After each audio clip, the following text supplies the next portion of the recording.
Queridos, é bem verdade que a palavra do Senhor, ela é digna de toda aceitação.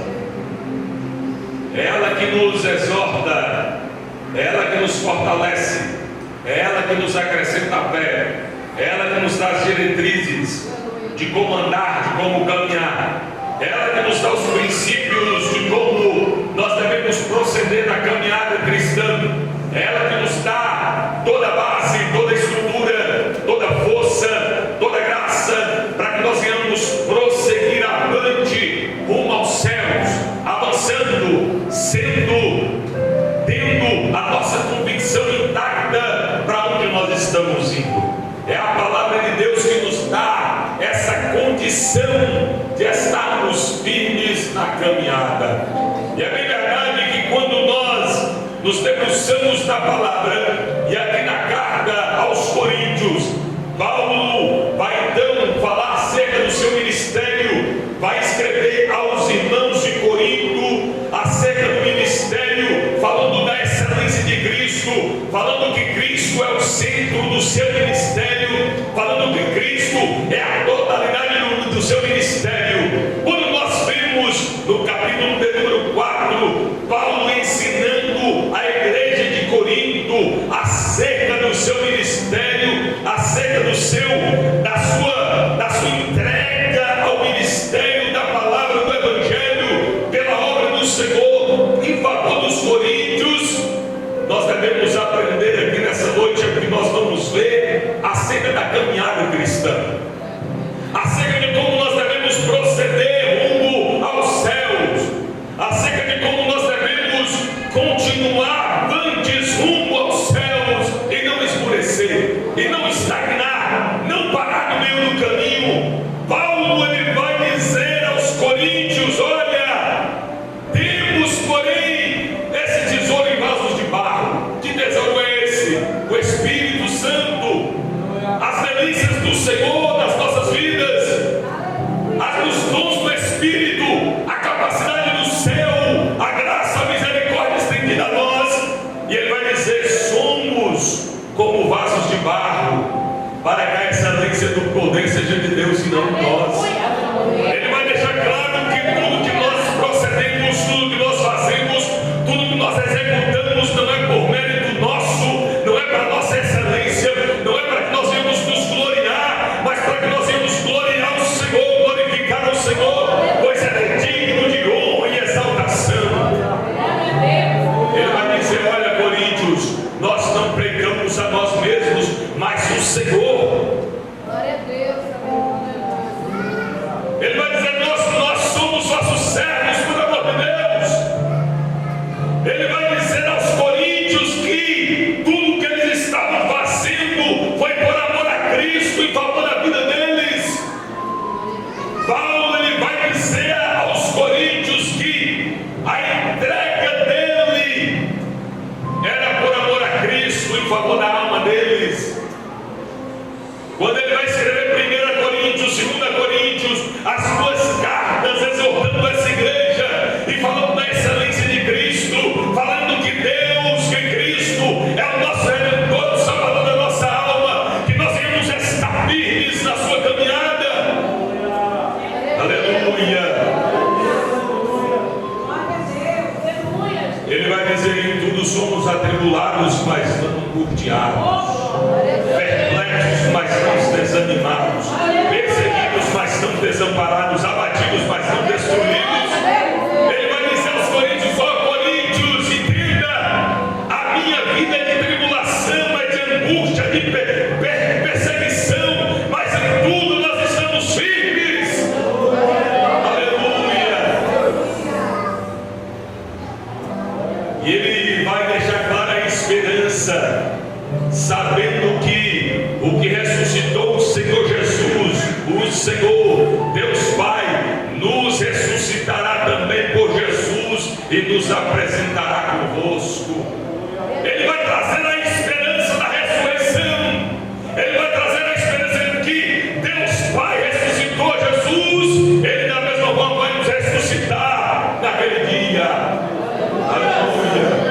Para que nós não venhamos escurecer, para que nós não venhamos desfalecer, para que nós não venhamos parar, para que nós não venhamos regredir, para que nós não venhamos olhar para trás, mas prosseguir avante na caminhada rumo ao céu. Aleluia! Aleluia! Mas eu quero basear aqui nessa noite no versículo 16, 17 e 18, que vai dizer: por isso não desfalecemos. Mas ainda que o nosso homem exterior se corrompa, o interior contudo se renova de dia em dia. Quando Paulo vai descrever acerca dessa palavra para os irmãos em Coríntios, ele vai descrever a sua trajetória de perseguições, ele vai descrever a sua trajetória de injúrias, ele vai descrever a sua trajetória de açoites, ele vai descrever a sua trajetória de perseguições em prol do Evangelho de Cristo. Ele vai dizer: por isso não desfalecemos. Mas ainda que esse homem exterior se corrompa, quando ele vai dizer se corromper, a palavra corromper não quer dizer pecado.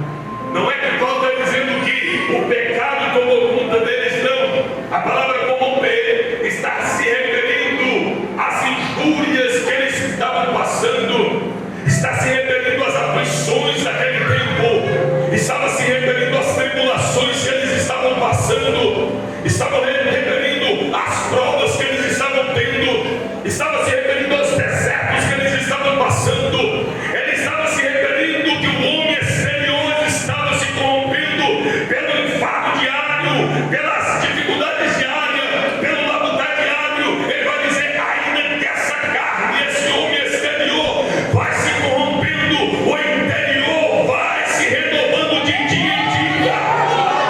Aleluia! Entenda, nessa noite, meus amados irmãos, nós iremos sofrer, nós iremos padecer. Aleluia!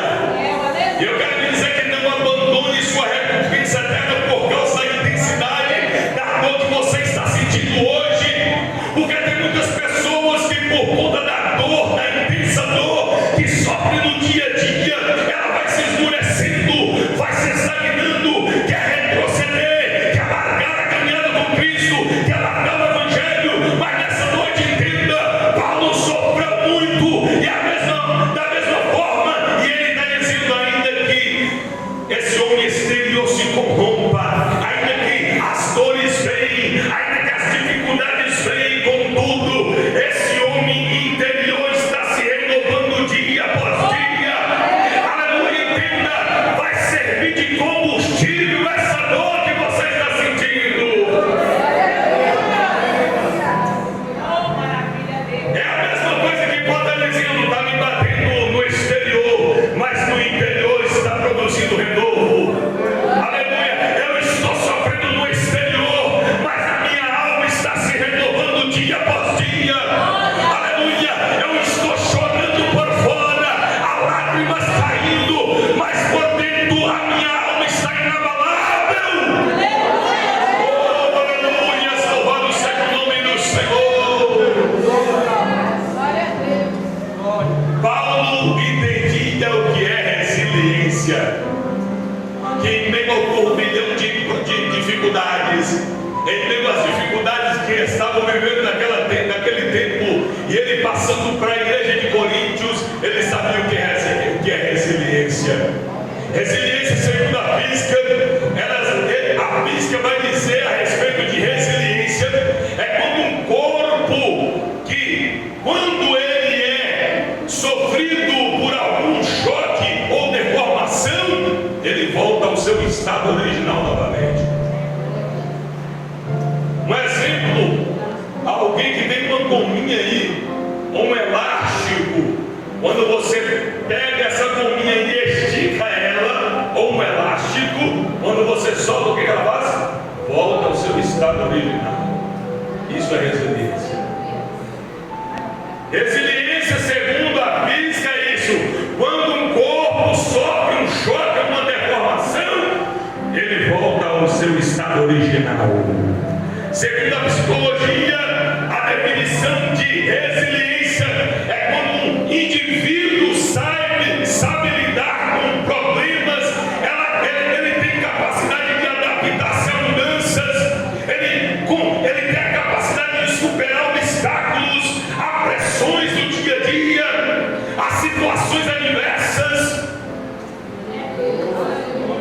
Segundo a psicologia, a pessoa que é resiliente, ela tem essa capacidade. Tem estresse, tem dificuldade, tem perdas, tem situações adversas, tem problemas, mas ela está de forma tranquila e o seu pensamento, o seu intelecto, a sua fé intacta.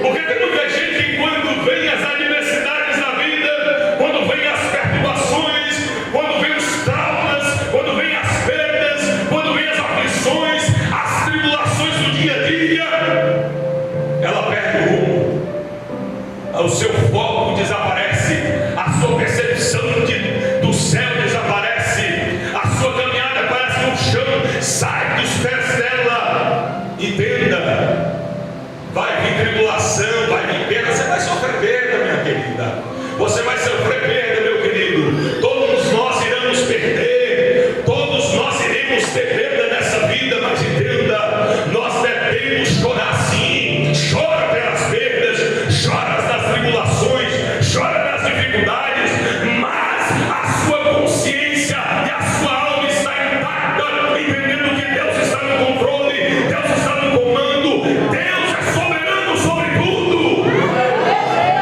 Aleluia! Ele não perdeu o controle de nada, de nada. Está tudo em tuas mãos. Ele não perdeu o controle de nada. Então, não abandone a caminhada pela dor que você sente hoje, pelas dificuldades que os rodeia. Aí você fala assim: meu irmão, eu estou num deserto. Vai, me conta aqui um negócio comigo. O que o povo tinha no deserto? Sofrimento? Tinha não, irmão. Vamos ler Bíblia. O que o povo tinha no deserto? Estava com sede, Deus falou assim: ó, fala para a rocha jorrar água. O sol escaldante de aproximadamente 50 graus no deserto. Deus falou assim: eu vou colocar uma nuvem sobre todo esse povo e tampar o sol. De noite um frio danado no deserto. E Deus falou assim: eu vou colocar uma coluna de novo de fogo e vai aquecer esse povo todo. Deus, eu estou com fome. Deus manda maná. Deus, eu não quero mais pão. Deus falou assim: eu vou mandar carne para vocês. Aleluia. Os sapatos cresciam, as roupas não envelheciam. Entenda, no deserto Deus está cuidando. No deserto Deus está ali em todo momento com o seu povo. Mas eu estou no deserto. Deus está contigo. Deus está cuidando. Deserto não é lugar para matar, não é para morrer.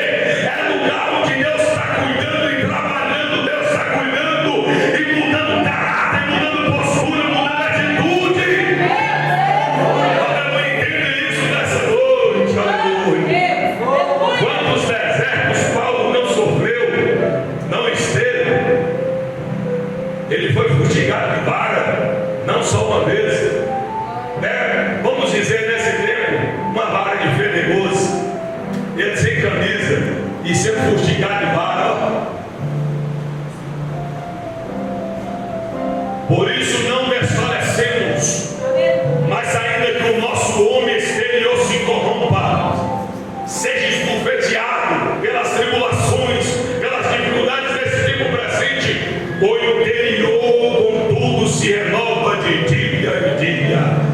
Paulo, na carta aos Filipenses, capítulo de número 4, verso de número 11 ao 13, vai dizer: digo isto não por causa da pobreza, porque aprendi a viver com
notícia ruim ao mesmo tempo chegou para Jó. Nós não podemos ser como a mulher dele. Nós não podemos ser como a mulher de Jó, que olhou para as dificuldades, olhou para a tribulação, olhou para a aflição e falou assim: mas moço, abandone esse Deus e morre, larga isso. Olha o que ele fez, olha o que aconteceu, cadê seu Deus? Só estou falando assim. Nós não podemos ter essa atitude, mas a atitude de Jó, no meio da notícia ruim, foi de bendizer o nome do Senhor. Nossas dificuldades não podem diminuir a nossa fé e nem nos desiludir. Devemos perceber que existe um propósito no nosso sofrimento. Deus não quer maltratar ninguém sem propósito, não. Deus não é um Deus que fica de ixi, vou dar uma chicotada de Rafael lá, ó. Que bom, lá, ó. Não. Ele coloca provas, coloca dificuldades para que nós venhamos crescer, amadurecer, nos posicionar no caminho. Romanos capítulo 5, verso número 3 ao 5, olha o que Paulo vai dizer. E não somente isso, mas também nos gloriamos nas próprias tribulações, sabendo que a tribulação produz perseverança, e a perseverança é experiência, e a experiência é esperança. Ora, a esperança não confunde, porque o amor de Deus é derramado em nosso coração pelo Espírito Santo que nos foi otorgado. Entenda? Quando nós sofremos tribulação, está produzindo algo. Quando nós estamos sendo afligidos, está produzindo algo. Quando nós estamos passando por prova, está produzindo algo no nosso interior. Não podemos ter surpresas quanto à caminhada. Não podemos. Todos nós aqui somos crentes e sabemos que a caminhada é árdua, é pelejosa. Há momentos que, sim, iremos dar aquele cansei, mas a perseguição do céu não pode mudar. Uma coisa é eu falar cansei, e outra coisa é falar assim: não quero mais estar com Cristo. Quando Elias falou: Deus, para mim não dá mais, tira a minha vida. Ele está dizendo: eu abandonei o Senhor. Ele está querendo sair daquele mundo, quer sair dali, da situação que ele estava passando. Jezabel falou assim: olha, eu vou te procurar e te matar, Elias, pelo que você fez. Ele, foge. Quando ele foge, ele vai então ir para o deserto, deitar debaixo do pé de zimbro e vai pedir a morte de Deus. Não porque as aflições tiraram a perspectiva dele de Deus, não, mas porque ele estava cansado daquele mundo. Nós não podemos deixar que a circunstância que nos rodeia tirar nossa percepção do céu, nos trazer dúvida na caminhada. Não podemos. Não deixe que a dúvida pare na sua alma. Não deixe. Aleluia, aleluia, louvado seja o nome do Senhor. Paulo vai dizer em 1 Coríntios 15, 58: portanto, meus amados irmãos, sede firmes e inabaláveis e sempre abundantes na obra do Senhor, sabendo que no Senhor o vosso trabalho não é vão. Não é fácil manter uma vida constante e firme. Não é fácil. Se eu falar que é fácil, eu estou mentindo, eu estou dizendo uma inverdade. É pelejosa, tem dificuldade sim, mas o que é que nós devemos fazer? Cultivar a leitura da palavra, cultivar o devocional diário, porque é a palavra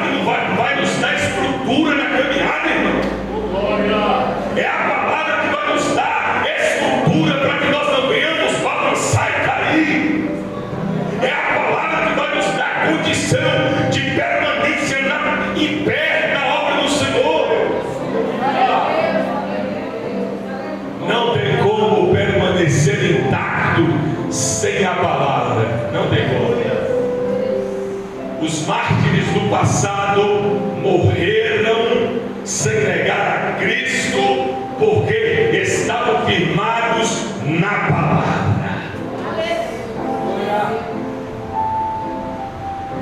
Não foi com oba, blá, blá, blá. Foi pela palavra do Senhor dada a eles. Por isso não desfalecemos. Mas ainda que o nosso homem exterior se corrompa, contudo o interior se renova de dia em dia.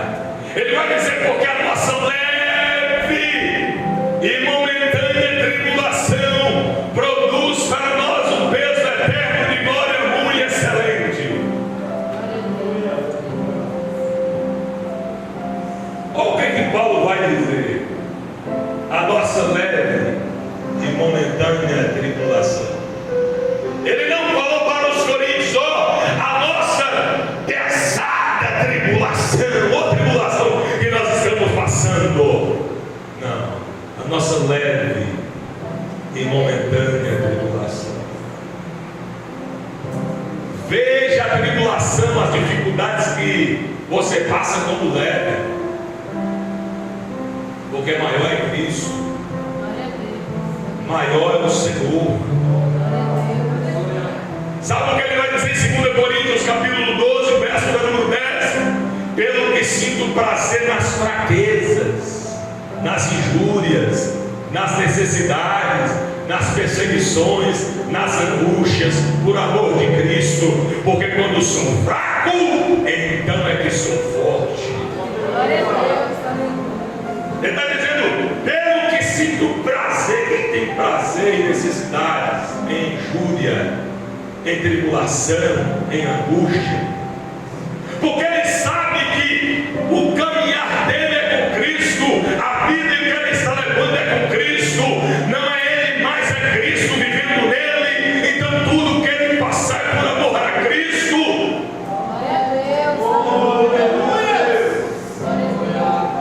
E ele está dizendo, porque quando eu penso que estou fraco, estou forte. Ele está dizendo, no meu ver, eu estou fraco, mas e o interior? E o homem interior? Forte. Porque pelas perseguições, pelas injúrias, pelas tribulações, pela fraqueza, pelas necessidades, estão produzindo algo em mim, maturidade. Quando eu abro a minha boca para dizer palavras irracionais, palavras que, Deus, por que está acontecendo comigo? Falta maturidade, irmão. Quem é tu? Quem sou eu? Quem sou eu diante de Paulo? Eu falo não por ser humano, mas pelas obras executadas. Quem somos nós? Pelos irmãos do passado. Então, quando nós passamos por dificuldades, entenda, tem alguém no mundo agora passando por coisa pior. Você viu na Etiópia? Os irmãos da Etiópia? E aí, passamos por dificuldade? Está passando. A perseguição da Etiópia.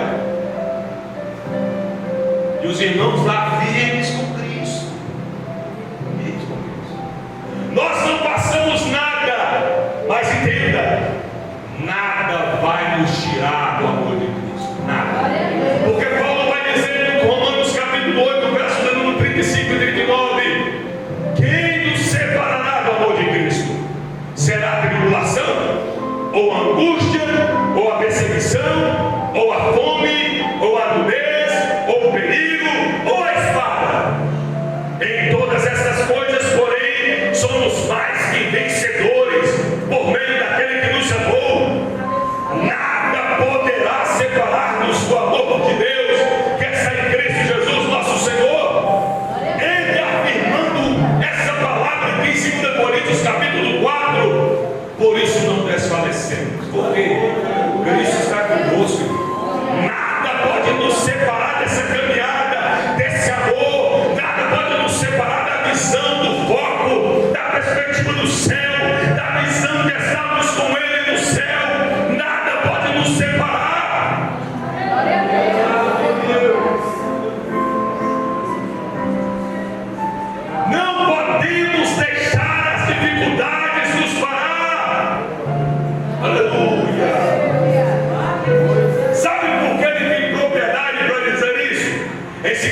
Coríntios capítulo 11, verso de número 23 ao 28, ele vai dizer: são ministros de Cristo?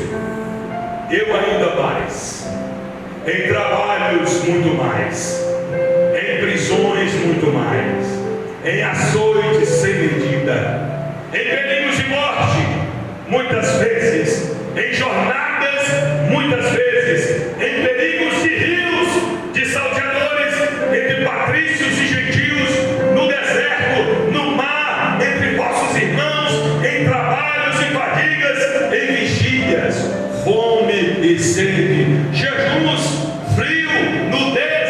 Além disso, pesa sobre mim a preocupação com todas as igrejas. Por isso ele tem propriedade em dizer isso.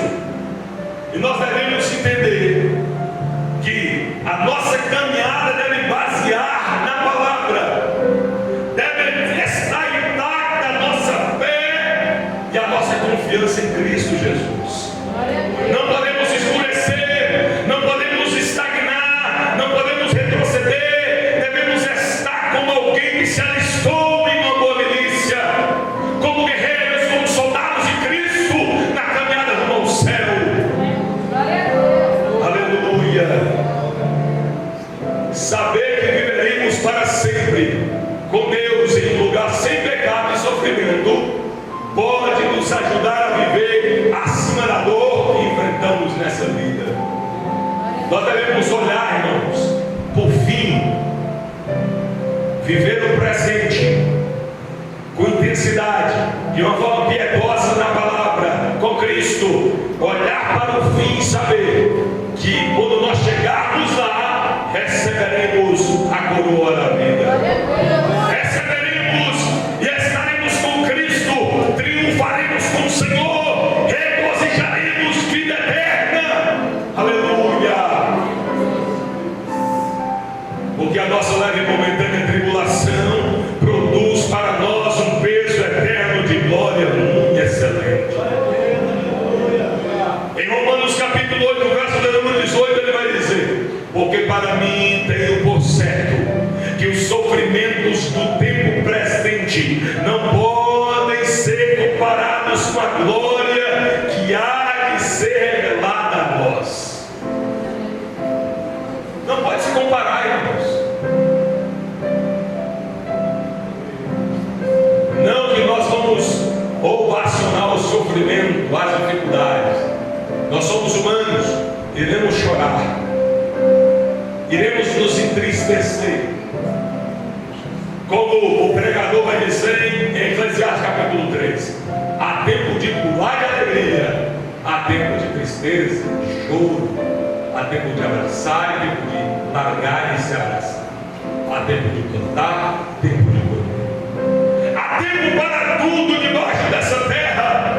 Mas entenda, nós iremos triunfar com Cristo, nem que nós venhamos andar arrastados nessa caminhada até chegar até o fim.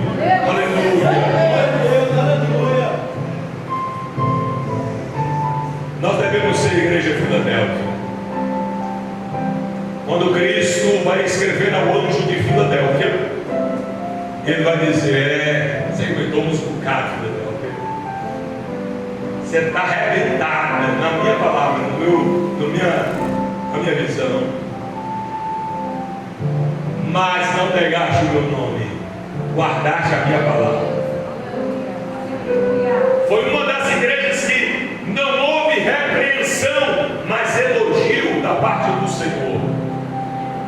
Eles aguentaram, ó. Está sofrendo e está aguentando. A tribulação da vida eles estão aguentando. Eles estão arrastando, mas guardando a palavra.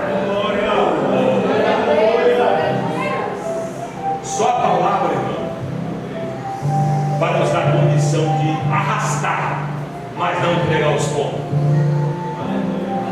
Só a palavra vai nos dar condição de nós recebermos injúria e nós permanecermos confiantes no Senhor.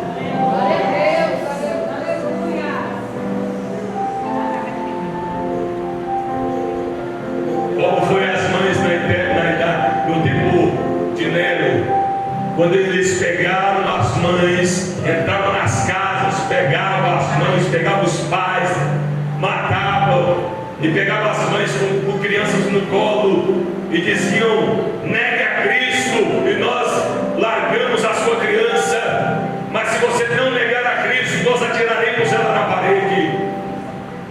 As mães naquele tempo vai dizer: pode atirar os meus filhos contra a parede, mas negar a Cristo jamais. O que é que faz isso? Palavra, irmão. O que nos faz posicionar-nos é a palavra. Porque aquelas mães e aqueles mártires entendiam que eles poderiam matar o corpo, mas a alma estava intacta. Não foi isso que Cristo ensinou? Sabe quem vocês devem temer? Não temem esses que podem matar o corpo e não tocar na alma, mas temei aquele que pode matar o corpo, que a alma seja lançada no inferno. Esse deveis temer. Saber que viveremos para sempre com Deus, onde nesse lugar não haverá pecado nem sofrimento, pode nos ajudar a viver acima da dor que enfrentamos nessa vida. Sabendo que é temporal o que nós estamos passando, não atentando, verso 18, não atentando nós nas coisas que se veem, mas nas que se não veem, porque as que se veem são temporais e as que se não veem são eternas. Nós devemos olhar sempre na perspectiva do céu, daquilo que é eterno. Isso aqui é temporal, vai passar. Hoje vocês estão vivendo aqui e amanhã talvez não. O nosso tempo aqui é curto, Simone, curtíssimo. Aproximadamente 70 anos, como diz a Bíblia. 70, 80 anos. Isso não é nada comparado à eternidade. Salmos de número 92, verso de número 12 e 14, vai dizer: o justo florescerá como a palmeira, crescerá como o cedro no Líbano, plantados na casa do Senhor, florescerão nos átrios do nosso Deus, na velhice darão ainda frutos, serão cheios de seiva e de verdor. O justo florescerá como a palmeira, crescerá como o cedro no Líbano. Sabe como é que é o cedro no Líbano? Nos seus primeiros anos, a sua árvore está aproximadamente 5 centímetros acima do solo. Está mais ou menos um pouco abaixo desse copo, 5 centímetros. Quem passa pela árvore do cedro do Líbano fala assim: essa árvore não vai crescer mais. Já tem mais de um ano, já tem mais de 2 anos e ela está do mesmo jeito. Mas ela está crescendo para baixo primeiro. Ela está crescendo para baixo primeiro, porque é uma árvore grande, gigante. E ela está crescendo, as suas raízes estão aprofundando, para que depois ela pudesse crescer para cima.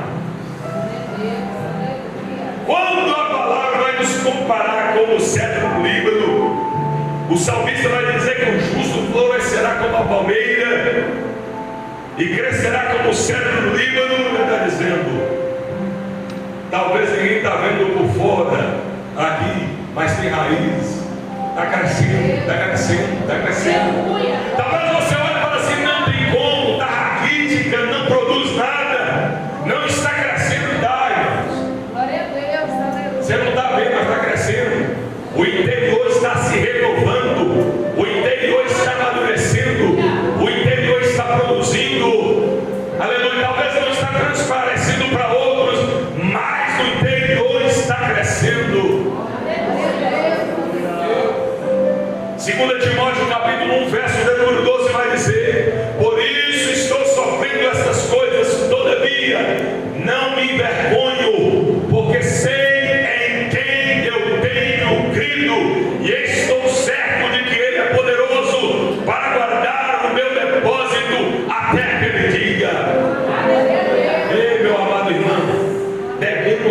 essa firmeza em meio às tribulações, em meio às dificuldades, em meio à perseguição. Devemos ter essa firmeza e convicção que eu sei em quem eu tenho crido. Eu estou chorando, está doendo, mas eu sei em quem eu tenho crido. Aleluia! Presta atenção aqui.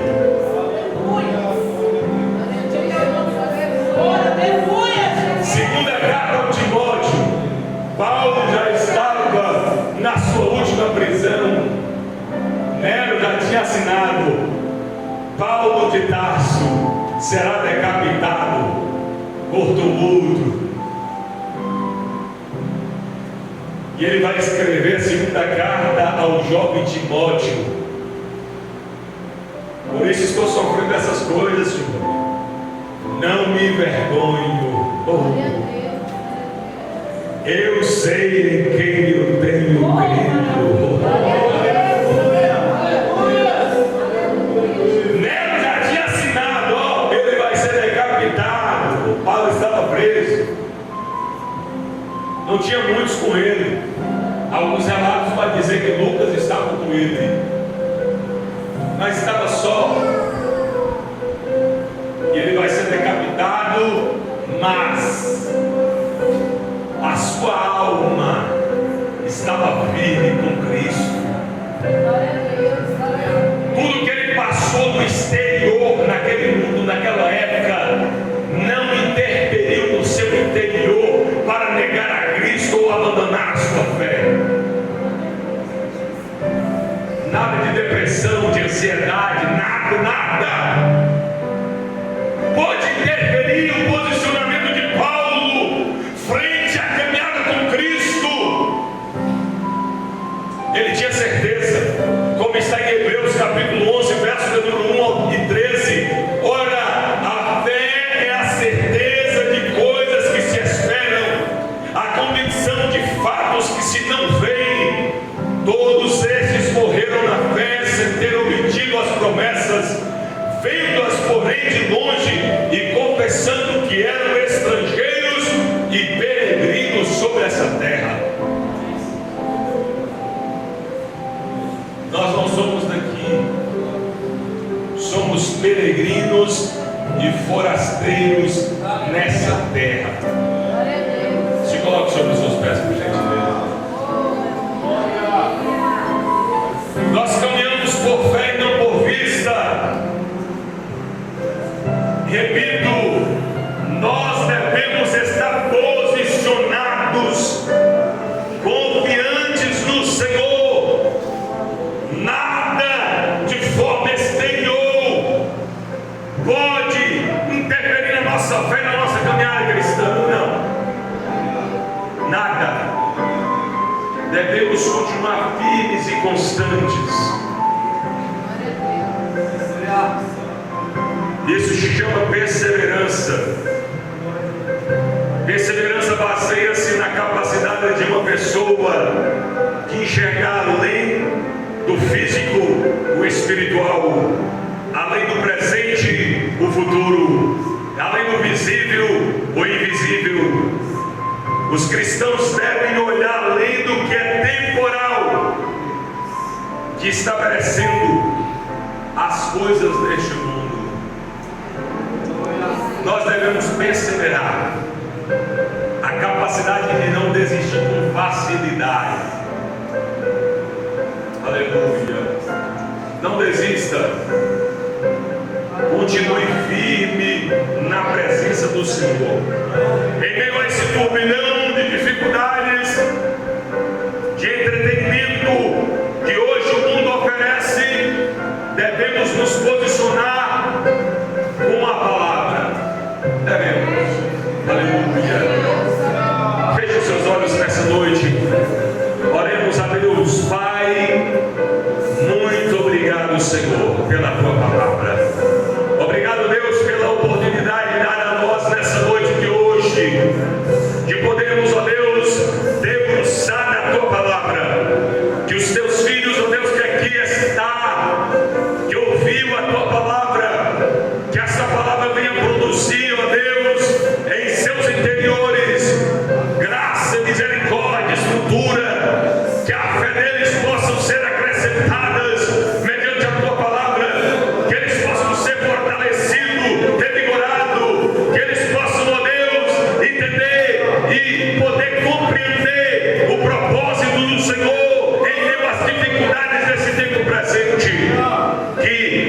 confiança deles, ó Deus, frente ao Senhor, possa estar intacta, que a dúvida não venha parar em seus corações, na sua alma, no âmago da sua alma, do seu ser, ó Deus. Ajuda-nos, ó Deus, a completar a carreira, que nós venhamos poder guardar a fé e chegar naquele dia e dizer: combatemos o bom combate. Que nós venhamos, ó Deus, chegar até o fim de forma piedosa, firme e constante na tua presença. Ó Deus, continua, Deus, abençoando, fortalecendo, dando